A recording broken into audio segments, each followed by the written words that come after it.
નમસ્કાર મિત્રો, જય હિન્દ, વંદે માતરમ. મેં રઘુવીરસિંહ ચૌહાણ. મિત્રો, સામાજિક ન્યાય સમિતિની રચના શા માટે કરવામાં આવે છે?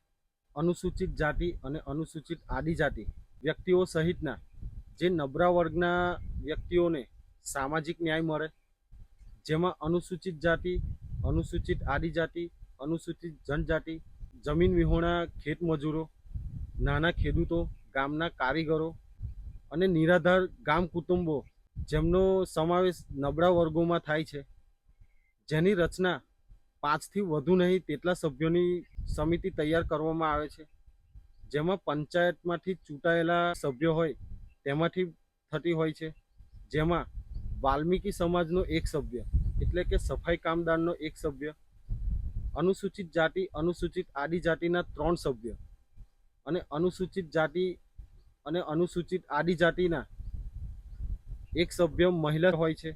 મિત્રો, સામાજિક ન્યાય સમિતિના કાર્યો કયા કયા છે જેની જાણકારી અગાઉના વિડીયોમાં આપીશ.